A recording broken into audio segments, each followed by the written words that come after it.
تخلیق T V کے ناظرین السلام علیکم دوستو، امید ہے آپ لوگ خیریت سے ہوں گے۔ اور آج ہماری ویڈیو کا ٹاپک ہے قوم الشقافہ کے تہہ خانے۔ دوستو، مصر کے شہر سکندریہ میں واقع قوم الشقافہ کے تہہ خانے ایک ایسی یادگار ہیں جو واقعی یاد رکھے جانے کے قابل ہیں۔ چٹانیں تراش کر بنائی جانے والی اس تعمیر کو ایسا شاہکار مانا جاتا ہے جو ہر دور میں غیر معمولی سمجھا جائے گا۔ ان عظیم تہہ خانوں کی مکمل تشریح کرنا بہت مشکل ہے۔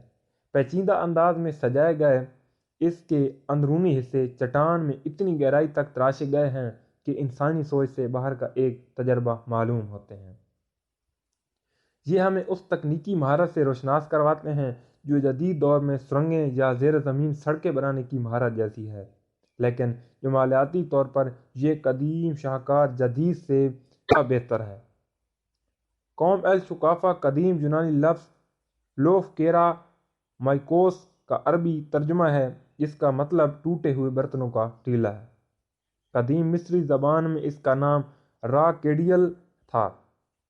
یہ غار پہلی صدی عیسوی کے آخری حصے میں تعمیر ہوئی۔ قوم الشقافہ سکندریہ شہر کے اس حصے میں ہے جہاں راکوٹس نامی گاؤں اور مچھلیاں پکڑنے کی بندرگاہ ہے۔ یہ سکندریہ کا ایک قدیم ترین حصہ ہے اور سکندر اعظم کی آمد سے بھی پرانا ہے۔ یہ غار مغربی سکندریہ کی موجود تحصیل کرموز میں ہے، جو اس شہر کی سب سے گنجان آباد تحصیل ہے۔ محمد علی پاشا نے کبھی اس تحصیل کو شہر کے دفاع کے لیے استعمال کیا تھا، لیکن پھر میں یہ بالکل تباہ ہو گئی تھی۔ مصری روایت کے مطابق اس کے مغربی حصے میں قبرستان ہے۔ قدیم مصری اپنے مردوں کو حنوط کر دیا کرتے تھے، جبکہ قدیم یونانیوں میں انہیں جلانے کی رسم تھی۔ اس علاقے میں ایک ٹیلا ہوا کرتا تھا جو ٹوٹے برتنوں اور مٹی سے بنی دیگر چیزوں پر مشتمل تھا۔ دوستو، یہ چیزیں وہ لوگ چھوڑ جاتے تھے جو مزاروں پر حاضری دیے آتے اور کھانے پینے کی چیزیں ساتھ لاتے تھے۔ تاہم موت کے مقام سے خالی برتن یا دیگر ساتھ لائی چیزیں واپس لے جانا ایک اچھا فعل نہیں سمجھا جاتا تھا۔ اگرچہ 1892 میں اس مقام پر کھدائی کا آغاز ہو گیا تھا، لیکن 28 ستمبر 1900 بروز جمعہ تک یہ تہہ خانے دریافت نہیں ہوئے تھے۔ حقیقت یہ ہے کہ انہیں سکندریہ کے ایک شہر السید علی گبرہ نے اسی تاریخ کو دریافت کیا اور عجائب گھر میں موجود بوتی کو اس کی اطلاع دی تھی۔ اس نے کہا تھا، پتھروں کی تلاش میں زیر زمین واقع مزار کے ایک کمرے تک پہنچ گیا ہوں، آپ آ کر اسے دیکھ لیں۔ کچھ تاریخی نوادرات ہیں تو انہیں نکال لیں اور مجھے اجازت دیں کہ میں وہاں اپنا کام بلا تاخیر جاری رکھوں۔ بوتی کو اندازہ نہیں تھا کہ وہ کتنی شاندار دریافت کرنے والا ہے، اس لیے وہ اس دن وہاں نہ گیا۔ اس نے بعد میں وضاحت کی کہ دریافت کا دن چونکہ جمعہ تھا، جس دن مسلمان چھٹی کرتے ہیں، اس لیے عجائب گھر میں بہت ہجوم تھا اور اس کی کوئی ملاقات بھی پہلے سے طے تھی۔ اس کے علاوہ اسے اکثر بیکار قسم کی چیزیں دیکھنے کی دعوت بھی ملتی رہتی تھی، چنانچہ اس نے اپنا دورہ اگلے روز تک مؤخر کر دیا تھا۔ تاہم السید علی گبرہ بضد تھا کہ اسے کام کی اجازت دی جائے، چنانچہ بوتی نے انسپکٹر سلویو بیکھے اور نائب ابو داؤد کو اجازت دی کہ وہ 5 بجے یعنی روزمرہ سے 1 گھنٹہ قبل عجائب گھر چھوڑ کر دریافت ہونے والی جگہ کا معائنہ کریں اور شام کو اسے اس کی تفصیل سے آگاہ کریں۔ اگلے روز وہ اس کی دریافت کو دیکھ کر حیران رہ گیا۔ تاہم عوام کے لیے اس عجوبے کو 1995 میں کھولا گیا، جب دوسرے درجے تک موجود زیر زمین پانی باہر نکال دیا گیا۔ قبرستان ایک تہہ خانہ تھا جس کا اولین 3 صدیوں میں اٹلی روم میں عام رواج تھا۔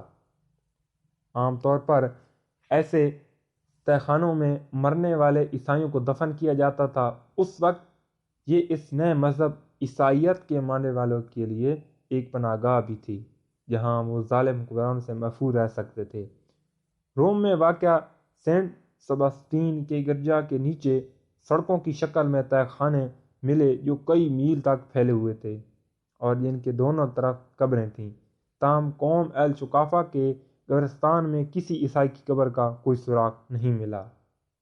محققین کا خیال ہے کہ یہ تہہ خانے شروع میں ایسے خاندان کے لیے مخصوص تھے جو اس وقت بھی قدیم مصر کے فراعنہ مذہب کا پیروکار تھا، تاہم بعد میں انہیں عام دفن کا مقام بنا دیا گیا، شاید ایک ایسی انتظامیہ نے جس کے اراکین اپنے واجبات ادا کرتے تھے، اور شاید اس لیے کہ یہ جگہ ایک کافرانہ ورثہ تھی۔ یہ نظریہ اس بات کی وضاحت کرتا ہے کہ چٹان میں اتنے زیادہ کمرے کیوں تراشے گئے۔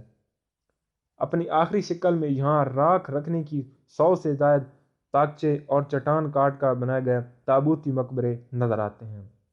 کچھ لوگوں کے خیال میں یہاں کی جانے والی محنت ہمیں اسے ایک نجی یادگار کہنے سے باز رکھتی ہے۔ ایلن رو کے خیال میں یہ کمپلیکس کوئی قبرستان نہیں بلکہ اصل میں ایک مصری دیوتا کا مندر تھا۔ اگرچہ اس نظریے کی حمایت میں کوئی ثبوت پیش نہیں کیا گیا، لیکن یہاں کیے گئے کام کی پیچیدگی دیکھ کر ہم اسے صرف نجی ملکیت نہیں کہہ سکتے۔ سائگلین مہم کے دوران قوم الشقافہ کے داخلی راستے کے قریب کاراکالا کے ہال کے اوپر پچ کاری والے فرش کی باقیات دریافت ہوئیں۔ ان دریافتوں نے شرائبر کے لیے یہ ممکن بنایا کہ وہ تہہ خانوں میں اترنے والے زینے کے اوپر تدفین کے منظر کو پھر سے تعمیر کر سکیں۔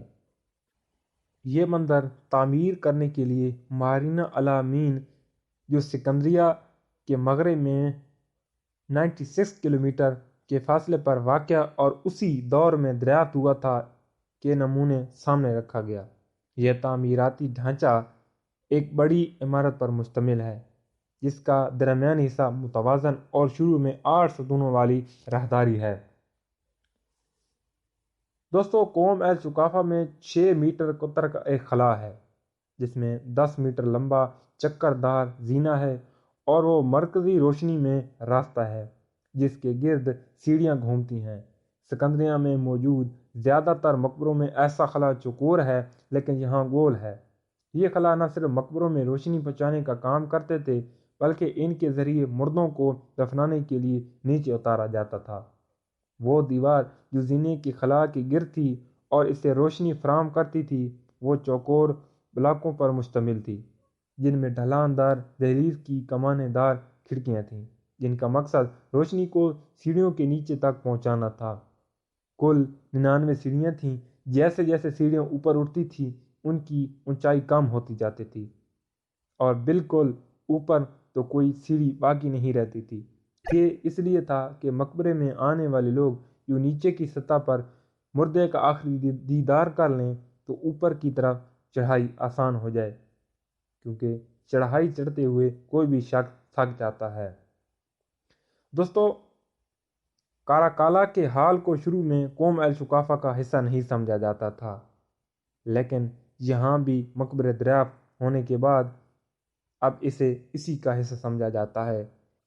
ایک خیال کے مطابق مقبروں میں ان نوجوان عیسائیوں کی ہڈیاں دفن ہیں جنہیں کالاکارا کے حکم سے 215 عیسوی میں قتل کر دیا گیا تھا۔